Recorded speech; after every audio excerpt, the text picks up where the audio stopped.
random murders going on in these convenience stores. I mean, with the brothers going around shooting people in the convenience store, like the one that just happened early part of last week, because I think that's really a bad epidemic. I mean, what is it going to take to teach the brothers and sisters that you don't have to resort to violence to get what you want?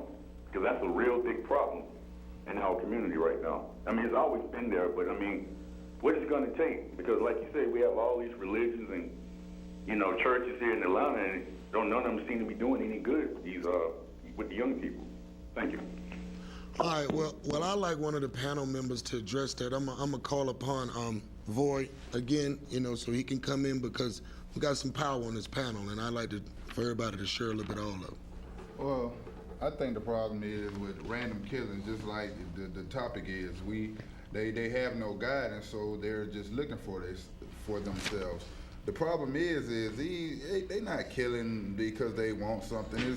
It's all systematic. It's all a plan. I mean, we're killing it now because it's like we trying to survive. That's the only thing a lot of these guys know how to do in the street. They think it's survival of the fittest, but at the same time, if they just take the time to come together and work together or something, you know what I'm saying? They'll have something and they'll make provisions to do what they need to do. But to get on the main topic is, the problem is that these, you know, the system, I'm not gonna say white folks, it's the system itself, because the white folks are oppressed by the system too.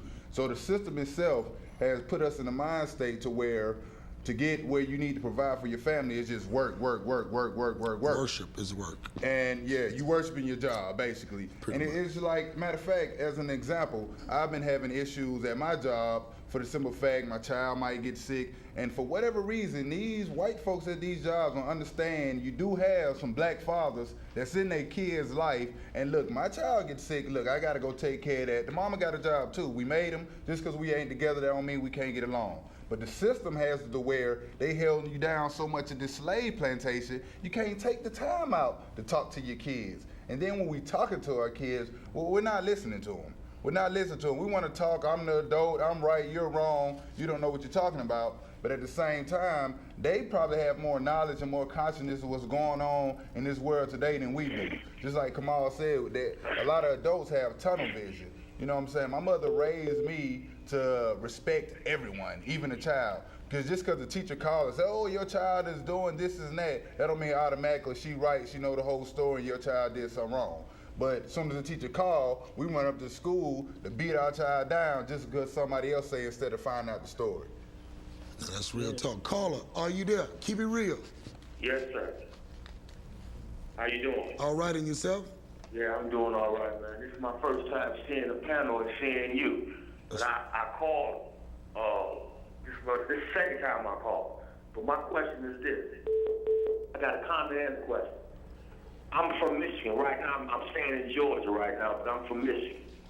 I went to prison at the age of 18. I'm 36 years old. I did 14 straight calendar years in prison. And I didn't even have a gun. They had me up with a stick.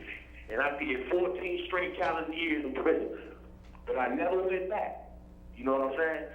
But my question is, I want to go to one of them programs because guys who come out of prison, people don't know what they dealing with.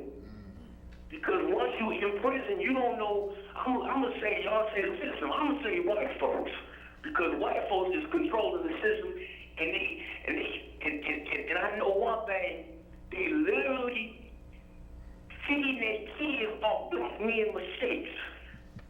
There's a lot of black men who have made a whole lot of mistakes out here, man, and these white folks are literally feeding their kids off our mistakes. That's real. And all I need, man, I need support. I come from Michigan to Georgia right now. I've never been in Georgia. And Georgia's a strange place. The reason why I said this is because there's a whole lot of stuff going on in Georgia that black men should not be involved with. But I'm here, and I'm here to support the black men who down with the black cause all day long. That's what I'm down with. That's real talk, and we appreciate that call, caller. Okay. All right, you got another caller? Caller, keep it real. Caller, are you there? Hello? Yeah, keep it real. Basically what the gentleman was just saying, It's true, but at the same token, when the brothers come out of jail, they a lot of times, oh, I want to get a woman, this and that. Work on you first. Don't pull somebody in until you have your stuff together once you get out there. Not saying nobody shouldn't give them a chance, but you have to rehabilitate yourself when you come out before you start trying to put somebody else into the equation. I was with somebody. We got married. They were in jail from the time they were 18 till they were 35. We waited a year. You know, I was patient. Got him transferred from New York to North Carolina, and he acted a fool.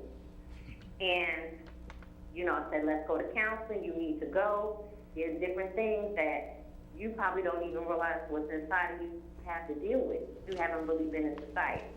Yeah, I like. When I tell you he put me through it, he put me through it.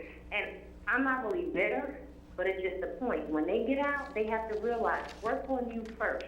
If you have kids already, try to work on you and your children. Don't try to work on no relationship, because you have no idea, because you're in the system, how to deal with other people. You trying to deal with other people now that you're out. It's not no more eating, having those square meals 3 times a day. You got to do this, that, and the other, and then that's it. You know, now it's different. You got to deal with different people's personality. There's no whites out, things like that. Okay, but I don't. You know, I got several callers. And I held it for a long while. Okay, I got several. You want to get a job? No, you know what? I want to work here. But wait, before you get here, work here. Didn't want to do that. So I'm working 2 jobs. Okay, you know well, I just want to say this. We got several callers trying to come in, but we're going to address that point, because I do believe everybody needs, everybody, not just cats coming out of prison. More women need mental assessments. More women need to sit down with somebody before they recruit a man in their home. And they always pointing on the man, but then they don't realize, obviously, it was something attractive about that prison swagger that had you to get that prisoner. Do you get what I'm saying? So don't blame the black man. Please blame yourself sometime, because sometimes you can look in the mirror and see the problem before you even try to associate it with someone else. Because it took you to join that communion to notice this man showing out. So at the end of the day, you chose that. So women got to start taking the blame for what they signed up for. Yes, sir. If you signed the application to work at McDonald's, don't cuss me out in the drive-thru for getting my order wrong. Do you get what I'm saying? This is the realist. This is who you're talking to. So watch out, callers, because I'm not going to agree with everything, and I'm not going to stroke your little ego. You get what I'm saying? Everybody needs a mental assessment, okay? But I want to go over here to Black Fire. I need to get Black Fire on here. Because one thing about this brother, again, I thank God for the panel today, because, I got so much power on this panel, you got to hear them all out. All right? Black Fire, I want you to address that lady's comment, if you could, and try to narrow it down on who fault, it could be. Yeah. A lot of times, because of our emotional needs, we tend to base the solutions on satiating our emotions. And there's a lot more layers to it than that. What happened before he ever got locked up? Why is she starting his journey there? She has to, if she's gonna, like you say, get on that train ride, she has to check all the nuts and bolts on each of the sections. Yeah. And he was a man before he got locked up.